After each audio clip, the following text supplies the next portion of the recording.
Hey, welcome to Our News. This is a show about news, current events, different topics about us. It's our news. It's about things that matter to us.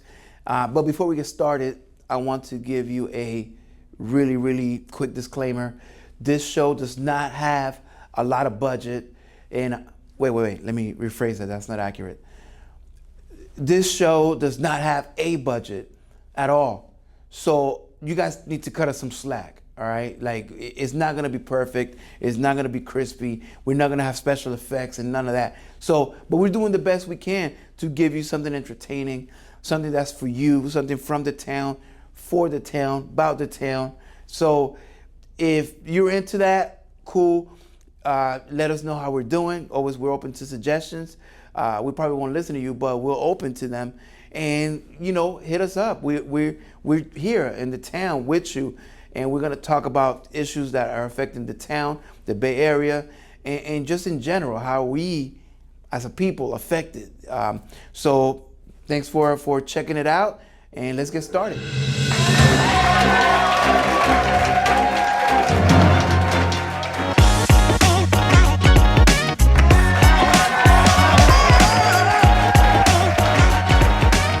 So our news, what is our news? What is this show? This show is a funny way of looking at the news, life and topics and things like that. Kind of like a daily show, except for us, for the topics that we care about, for us, by us, like a FUBU of news.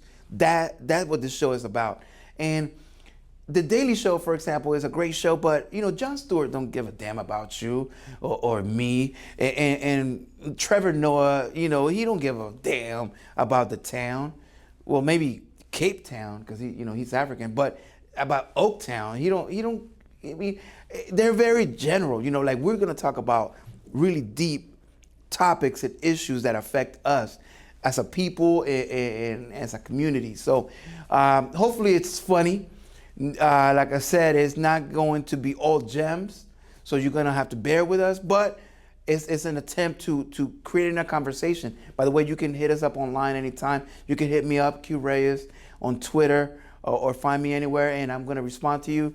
And let's open a conversation. This is what this is about, and I'm just glad to be here on RTV and doing this show with you because you're part of it. And I want you guys to have a voice in everything that we're doing here. So without further ado, let's get going with the first segment.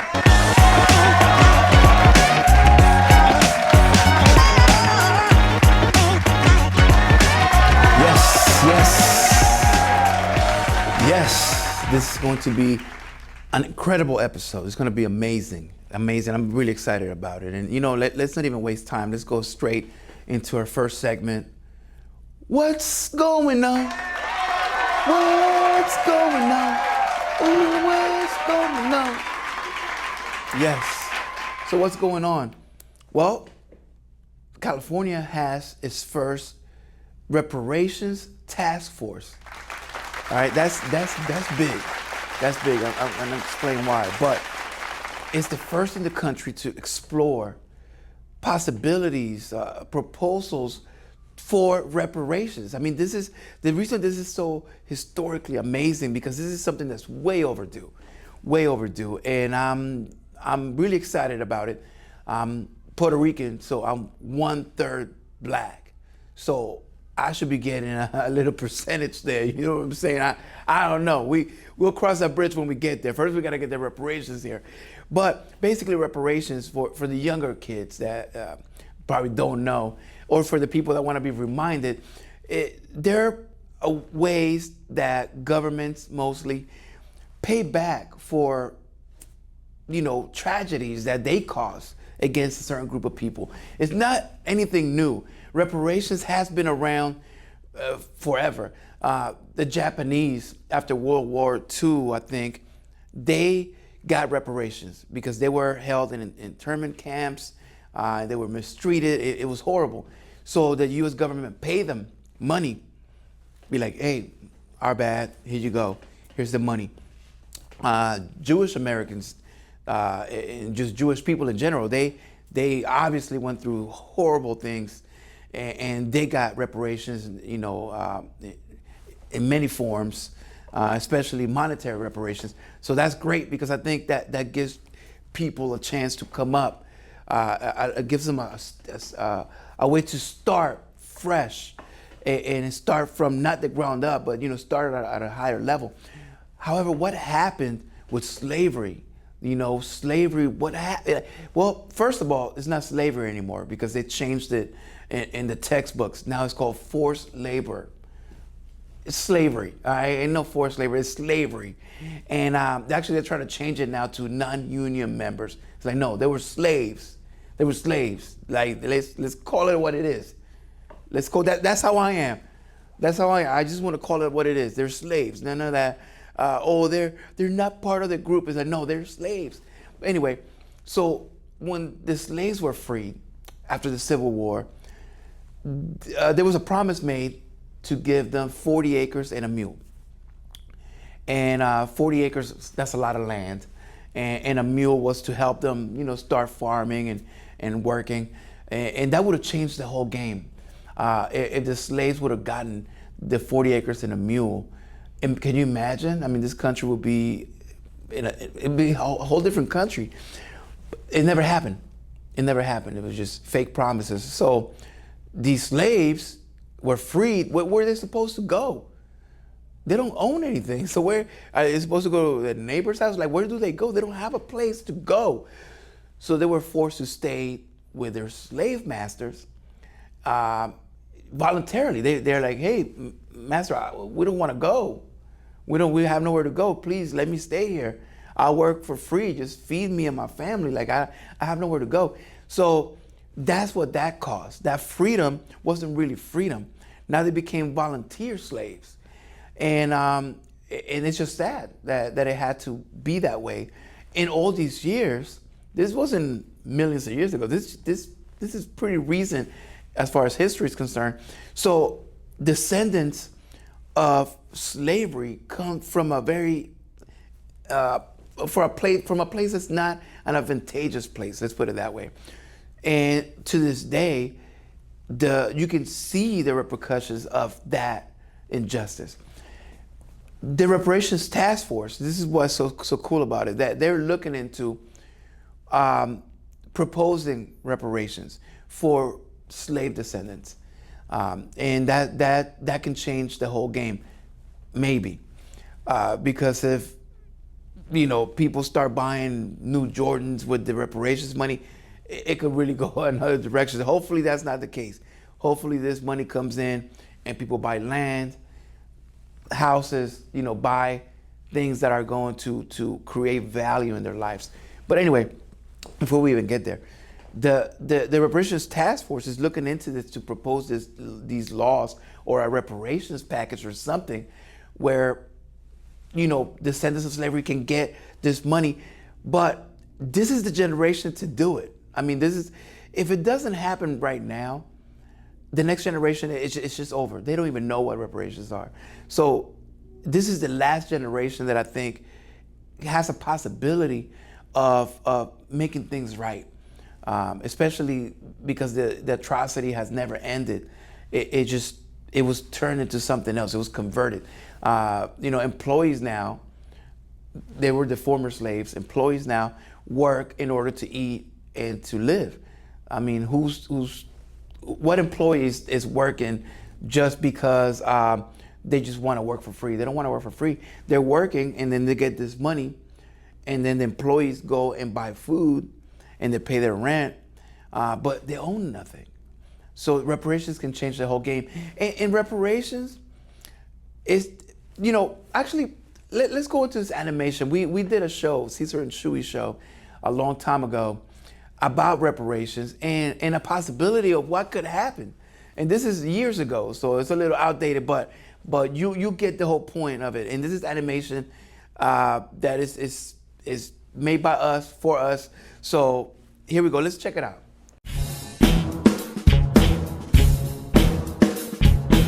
Hey, welcome to our show. I'm the capable potential in action, also known as Caesar. And I'm Quick Draw Chewy. Now 20% more bang for your buck. Hey, we have a hot show in store. We're gonna play the new video. Hey, what's up, y'all? Hey, Jerome, what are you doing here? We're working right now, and we don't have any money. Hey, man, did I say I needed some money? Oh, okay. My bad. And what do you want? Hey, I need to borrow $20. You came to the wrong place, Jerome, and you know that. I haven't seen a $20 bill since they were giving them away to the poor people during the Florida primaries. Come on, guys. My light bill's past due, and my electricity's about to get cut. And I'm broke as hell. Man, if I was black, I wouldn't be broke. I'd be trying to collect on some reparations. Reparations? He needs to pay his light bill, not fix his refrigerator. What does he need repairs for? Reparations are monetary awards that African Americans are owed due to the damages from slavery, Chewy. Reparations? Yo, I never thought of that. What do you mean they didn't get anything from slavery? They got plenty of things. They got that series Roots and the color purple, all sorts of good stuff. Shut up, Chewy. Think about it, Jerome. When slaves were freed, they were promised 40 acres and a mule. Where's that at? What the hell is he gonna do with a mule? He lives in Compton. Chewy, you don't get what I'm saying. You're talking about donkeys, horses, mules? You're so stupid, Caesar. I'm saying this country's built on the back of slaves and immigrants. There should be some sort of payback. It's only fair. Yo, you really think they're gonna give away any kind of money? Man, they hardly allow blacks and Latinos in the educational system. But in the prison system, we're doing fine. We're number one. That's enough, Chewy. I got a plan. I got a plan, too. No, you don't. Well, you're right, but I just wanted to have my last word, you know. Well, I'm having the last word. No, I'm having the last word. I got a plan. Hey, I got a plan. Hey, fellas, let's talk about this money.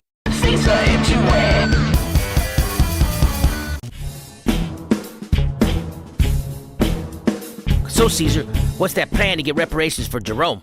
Yeah, what's the plan, Caesar? Because if I don't pay my bill, they're gonna cut my lights off any minute. Well, through the powerful connections that I've been able to make through this network, I was able to get Congressman John Williams to join us via satellite. What's up, Congressman? I'm not sure what I'm doing here. I have a meeting at the White House and I'm late. The interns are probably jumping out of the cake already.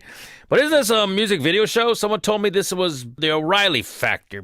Hey, here's a factor for you, Congressman. My friend Jerome has some questions about his reparations. Yeah, like where do I get them? Yeah, where, Congressman, where? Reparations for slavery are not fair. I'll put in the form of a question, because that's what we politicians do in order to confuse the uneducated. Basically, you three. Why should I have to pay for something that my great-grandfather did? Because you're still benefiting from the results of slavery. Yeah, you, your father, and your grandfather were able to go to college because of the wealth that slavery provided. Man, Chewy, that was pretty deep. Yeah, where you learned that? I watched that movie Malcolm X last night.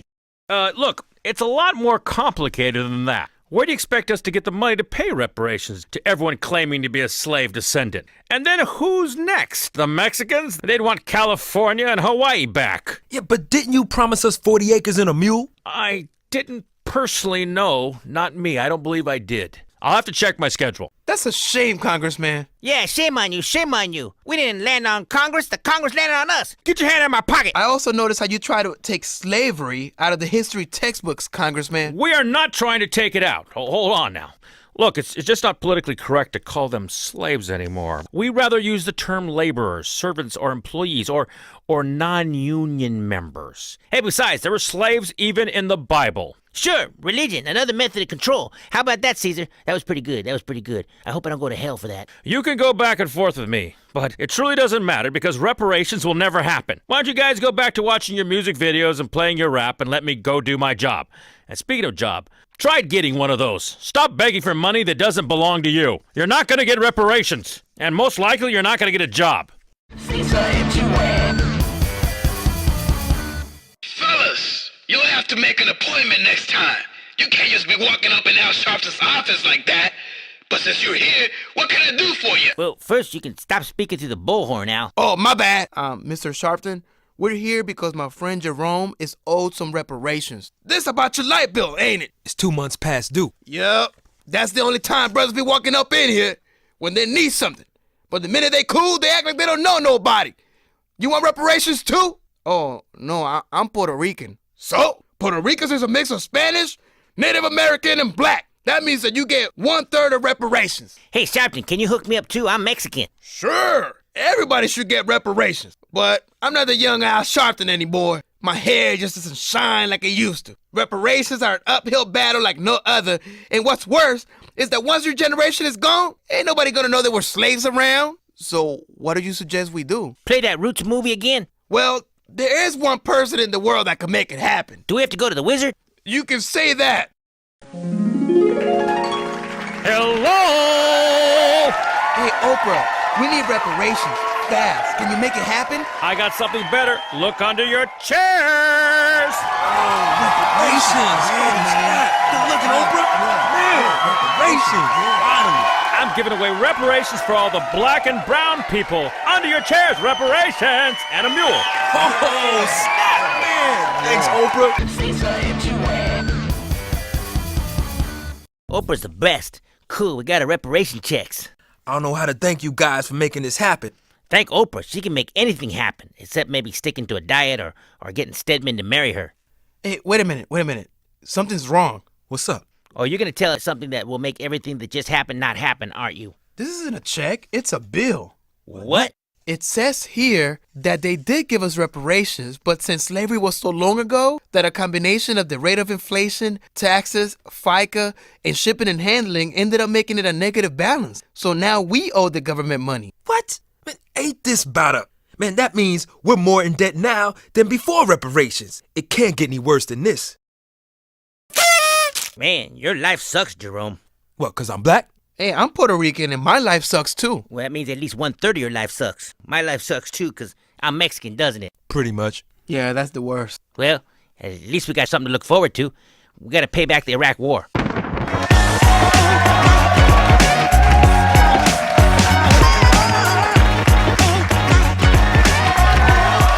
So yes, I hope you enjoy that. That was actually animated by Alfonso Amy, super dope animator from the Bay, and we did a lot of these kind of animations. And you know what's funny about animation? Just kind of jumping in a weird subject, is that we don't have our voices on there. We don't have Black and Latino voices in animation. You know, you might have a Black or Latino animator working here or there, but I'm talking about telling our stories, you know. But that's a whole nother episode. On this episode, we're gonna go back to the reparations, because reparations is not just about a racial issue. There's other atrocities that have happened to people that need reparations. For example, let me show you this clip that is just sad. This man spent years in prison, and he was innocent. Check it out. I know freedom is fresh. It's precious. Freedom is precious, you know. Lewis Taylor is savoring his first 24 hours of freedom. We sat down for a face-to-face interview with Taylor and his attorney, Ed Novak. His freedom is new. His emotions are raw. You know, I did 41 years of my life, you know, for something I didn't do.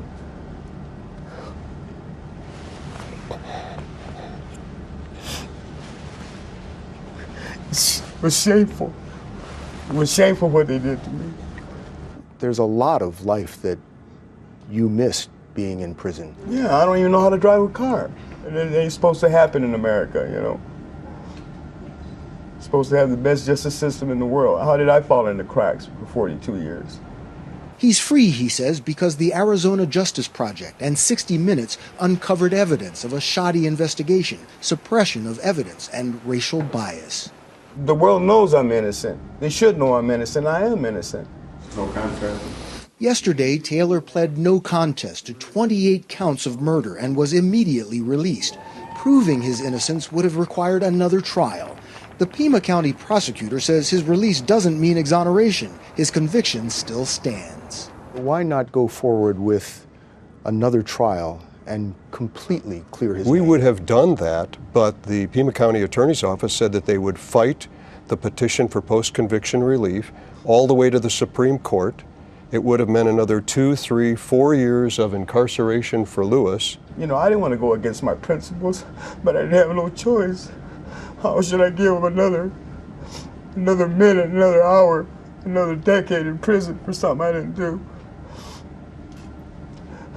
You know, I wanted my freedom.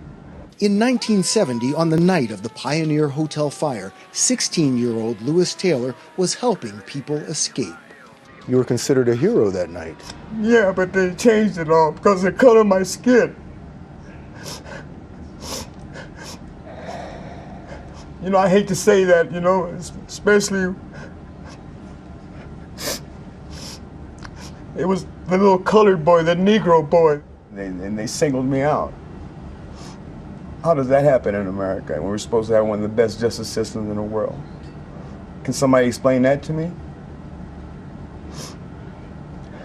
Nobody can explain that to me. Taylor says he intends to spend the rest of his days just living and doing good things. Bill Whitaker, CBS News, Phoenix. Wow, wow, wow. I mean, I can watch that a million times and still feel the same way. I mean, that man deserves reparations like yesterday, and hopefully he did. But that's what reparations are about. It's just trying to fix the damage done by some injustice like this. And our slaves never got that chance. And it's not that the money changes anything, because that man lost 42 years. There's no amount of money that's going to bring those years back. But let him have the last few years of his life to be the best that he can live. And that's what reparations are about. It's about repairing the damage. Slaves never had the chance. The promises were not kept. It was all a big scheme to free them, but really, is it really freedom if you have nowhere to go, if you don't have food, if you don't have culture, you don't even have an identity? Like, where are you going? So that's what reparations are a necessity, and a lot of people can benefit from a little push, a little bit of a help out, a helping hand, because one thing that not having reparations created has been the welfare system, right? Because the welfare system is another form of slavery. Now, if you're on welfare, you better not make any money, because then you're gonna be out, right? If you make a little bit of money and you're on welfare, you're out of the program, you're out of the system. So it keeps people not being able to better themselves because they can't afford to get kicked out of the system. Because what are you gonna do? You get a part-time job. You make a little bit of money. That's not enough to pay your rent and your bills, but now you're out of the system. Now you can't afford to live on this little bit of a part-time job. So you can't work, so it's another form of slavery. And instead of the welfare system of saying, hey, you get a part-time, that's great. We're still gonna help you out while you still come up, because maybe that part-time turns into a full-time. Next thing you know, you got a full-blown job and you're doing great. You don't even need to be in the system. But it doesn't allow for that to happen. That's another form of, because some people say that that's reparations, when really that's not really reparations. That's you keeping people bottled in, and then you're not giving them options. You're not giving them options to get out of the system, and you're penalizing them for trying to get out of the system. And it shouldn't be that way. It should be like, you get a part-time, we're gonna match that. How much you making? We're gonna match that. So keep going, but it doesn't work that way. And there's some people that unfortunately are against reparations. They just don't want it. And and you could be one of those people. That's why I'm trying to explain to you why reparations are important. Now, maybe you are one of those people that is against it, and you're saying, why do I have to pay for what my great-grandfather did? I had nothing to do with that. I wasn't around during slavery. It's like, but you have benefited from the wealth that slavery created in this country. I mean, buildings that were built, you go into these government buildings that were built by slaves, the White House, all of these historic buildings, and you benefit from the infrastructure, and you benefit from the wealth. Some of the universities were created with slave labor, and you go to these universities and you get educated there, and you're able to afford all of this. That's thanks to slavery. The Pilgrims were not going to make it without slaves. They were not going to make it. They were not. Slaves built the country, and immigrants keep it running, because another form of slavery is this immigrant labor. Immigrants get mistreated. They come here from another country because they don't have any other option. They come here, they pick fruits. They get up at 4 a.m. They're out there in the cold picking fruit and vegetables and food, and working in meat plants and factories, and they're doing all of this work for really minimum pay. If that, they don't get any of the benefits of doing the work. They don't get taxes back. They don't get to go to the hospital, and they don't get vacation, sick time. They don't get any benefit from doing that labor. So they keep this country running, because if immigrants were not here, then this country would be paralyzed. We wouldn't have a lot of the grocery stores would be empty. So slaves built the country, immigrants keep it running, yet reparations is like, oh no, I have nothing to do with that. It's like, well, you're benefiting from everything that these injustices have done and continue to do, because slave descendants have never had a fair chance to really get up. They never had it. So what happened? They were forced to just live for free, work for free for their masters. And now it's just working for a little bit of money from the masters. It's just, there's no difference. But anyway, I went too deep in there. But let's go back. Let's get back into something a little bit more. Not like this, right? So let's talk about our TV and why this channel is important. Why this channel is a great way to connect. By the way, you can hit me up on Twitter, Q Reyes, and if you don't agree with anything that I'm saying, I really don't care. But I'll respond to you. But it's really about connecting, about opening these conversations with people that agree or disagree. And a lot of the topics that we're going to touch in this program are about these uncomfortable conversations that need to be had. So, but our TV, what I like about the town in general, just Oakland and the Bay Area, is that I feel like people here are more united than other areas. LA, for example, is black people here, Mexicans here, Salvadorians there, Chinese there, people from Thailand over there, Armenians over here. It's segregated. It's the most racist thing you can see. And some of them have signs, Thai town, and obviously everywhere there's a Chinatown, but over here, they have signs dividing, who lives where. Poor people here, rich people here. It's very segregated. And what I love about the Bay is that you can live next to anybody, and everybody is a Raider fan. And if you're not, and you have your reasons, you should be, because the Raiders will come back to Oakland. They will come back. I'm gonna write this down. Mark my words. The Raiders will come back to Oakland.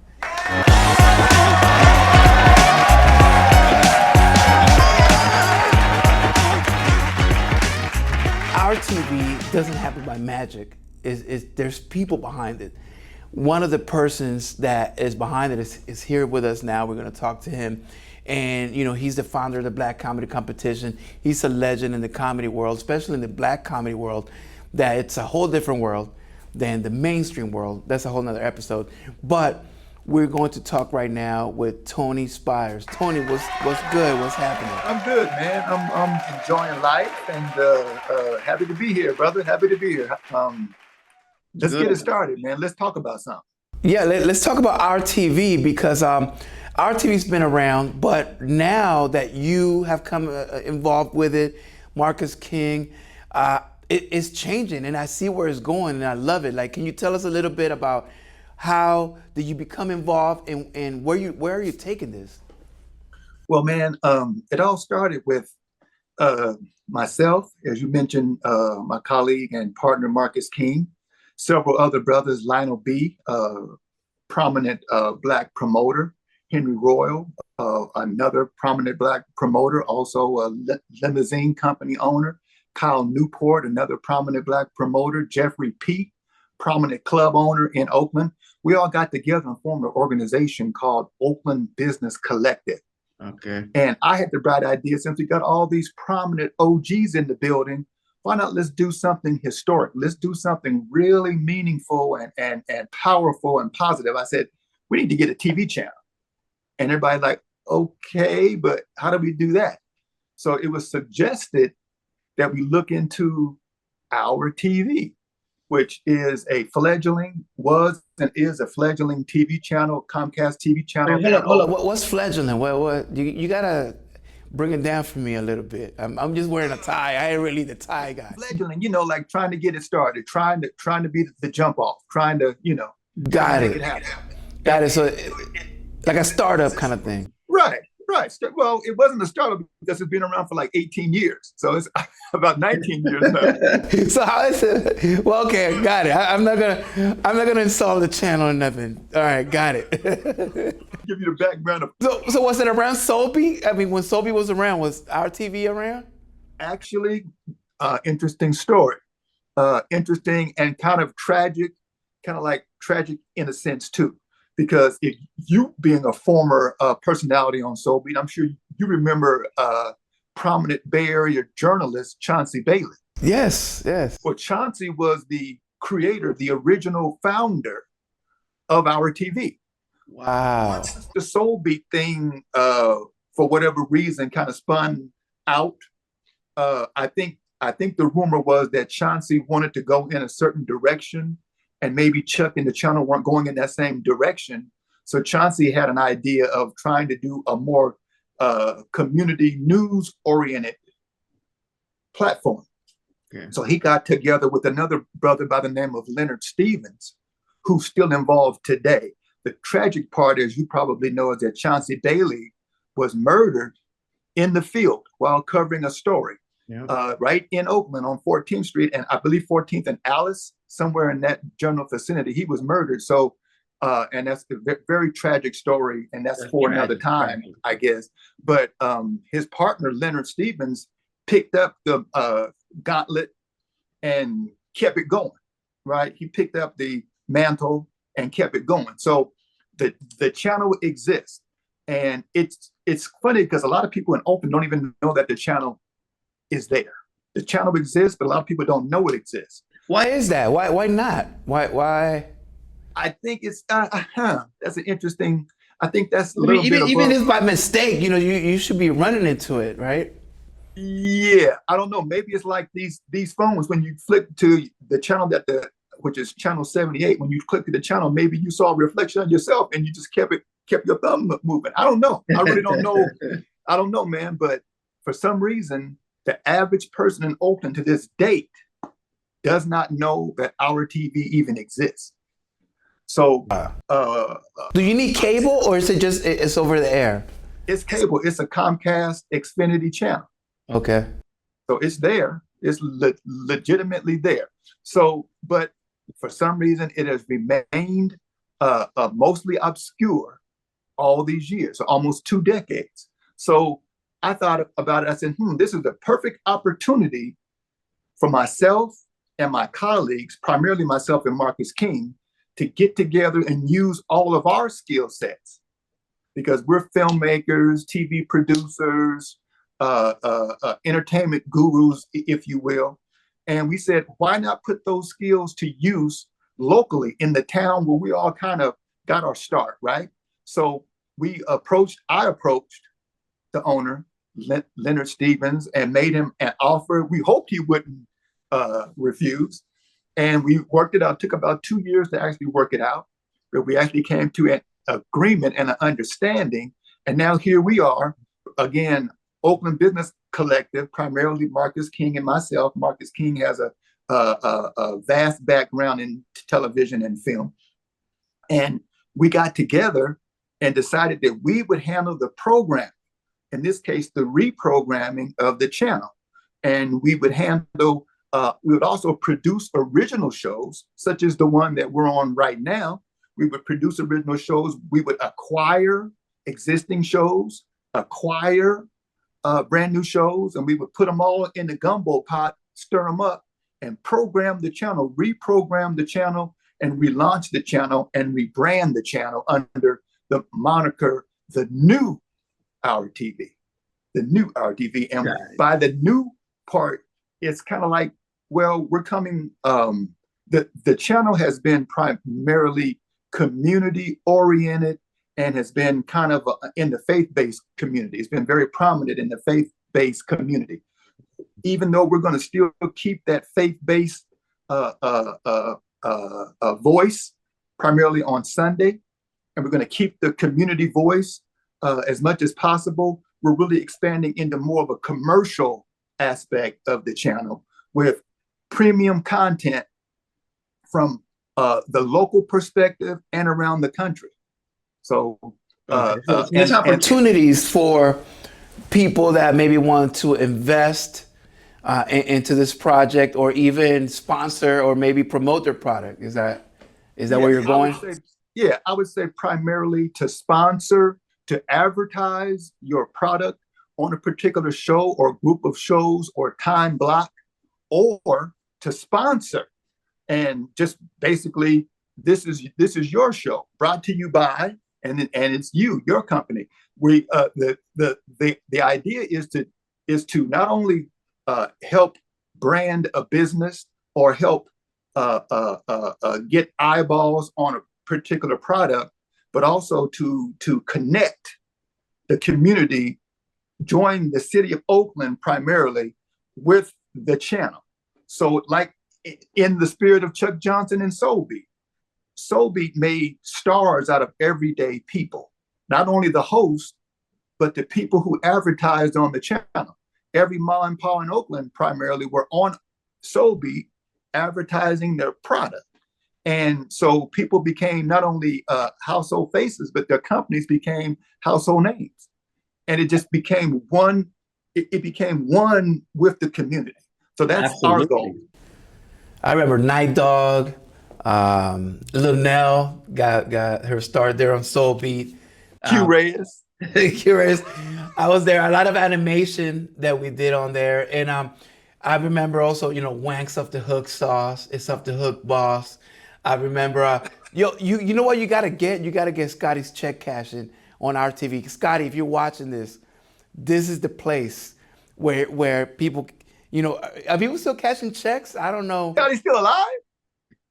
I hope so. Is Scotty out there? Scotty, hit us up.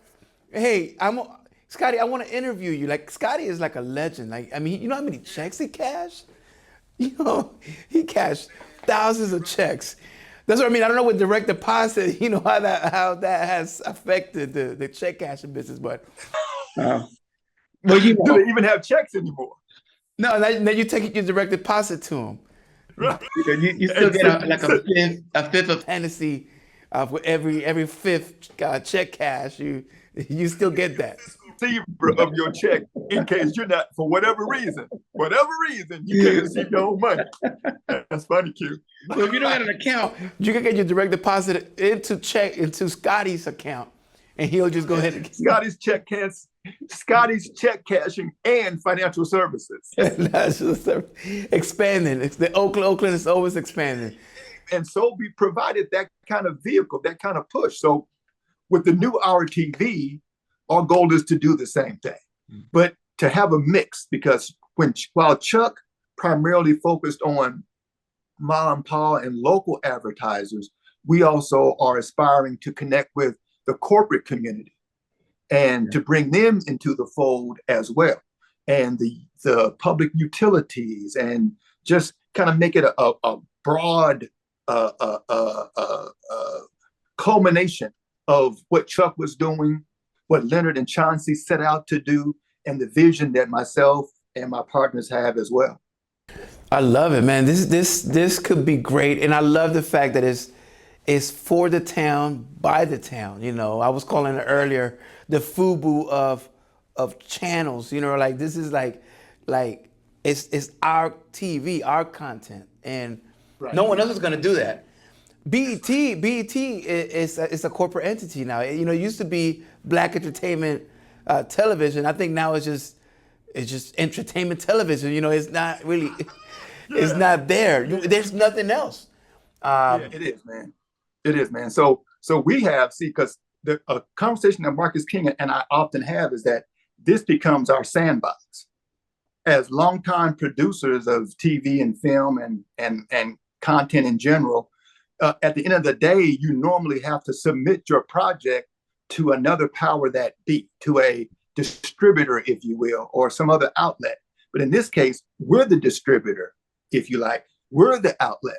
So we get to make our own productions, our own content, our own shows. I mean, we've already made a show featuring Oakland luminary, Oakland star, Mr.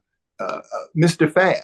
We have a show called the Unk and Fab Show, which features Fab, a rapping superstar, a local icon, a very prominent person in the community, has his own store, Dope Era Store. And we put together a groundbreaking show featuring Unk, his sidekick, and Fab himself in a format that hasn't even been attempted before. So not only is the channel our sandbox, it's our laboratory. We have another show that we filmed with a very popular radio personality, Zoe Williams, who's a relationship guru. And his show was called Situation Shift with Zoe Williams. And so, and I believe a gentleman by the name of Q Reyes guest starred on that particular show. Yeah, I was in that show. Yeah, that man, his eyes, man. Like, I'm serious. Like, I'm to this day, it's traumatized me. When you'll see the show, or Google him, Zoe Williams, and be careful because once you look in there, you're trapped. He's still mad at you, Q. He's still mad at you. He can't be mad because that's how God made him. You know what I mean? Like, I'm a collection of amazed and envious. Because if I had those eyes, I would have every girl in the planet. Can you imagine having light eyes in high school? Oof, like you couldn't miss. Teachers, everybody can get it. Lunch ladies, everybody. Man, but I'm so proud that you're doing this because I think that you've reached a level in your career where you can actually go anywhere, and then you always continue to go back, especially to the Bay Area, to Oakland, and give back. I mean, you don't have to hold the Black Comedy Competition in the Bay Area. You really don't. It's established enough where you can go to Atlanta, you can go to New York, you can go to anywhere, and you continue to keep it in a place where people appreciate it because people really, really love it and they love what you do. So thank you so much for doing this. Thank you so much for doing this Our TV. You know, and I know you're already making waves, and this is going to make a lot of waves. And by the way, corporate sponsors, Coca-Cola, all of those. You think Coca-Cola's watching this? I don't know, but if you're watching it, this is a channel to put your money on. At least put your money on my show. You're right. No, you're right, man. You're right, man. And I just want to encourage the people. I want to encourage the people to not, if you're local in Oakland, it's channel 7, Comcast channel 78. But the channel is also available on all streaming platforms, including Roku, including Prime Video, including Apple TV, and others. Also, it's available through getting the app on your phone. You can download the app from the App Store. You can watch it on OurTV.tv or OurTV78.com. There are many ways to watch it. You can watch this channel worldwide and check out all of our original content. It's coming. We haven't put all of Oakland Business Collective, Marcus King and myself, our content does not dominate the channel yet, but we're slowly but surely putting our content on the channel. Right now, we're on Tuesdays from 8 to 12 on Tuesday, 8 to 12 on Wednesday, 8 to 12 on Thursday, and 8 to 12 on Sunday. But we're coming. We're slowly but surely adding more content, something for everybody, from the risque and the ratchet to the intellectual and the religious. So we want you to check it out, enjoy yourself, give us feedback, give us comments, follow us on social media, Our TV 78, Our TV Oakland. Check us out, man. It's going down. Thank you so much. So this is the end of the show. So this is what an episode looks like. Like I told you, everybody, you got to cut us some slack. You know, we don't have special effects and we don't have 20,000 people working behind the scenes and all of that. So this is what we have, but I hope you enjoyed it and tune in every week. We're going to be here speaking on topics that are difficult, but we're going to make them funny. So thank you so much for being here. Make sure you follow Our TV on social media, Our TV altogether, or Q Reyes, QREYES on Twitter. You can hit me up. If you don't agree with anything that I said today, I really don't care, but you can still hit me up and we can chat about it. So until next time, peace.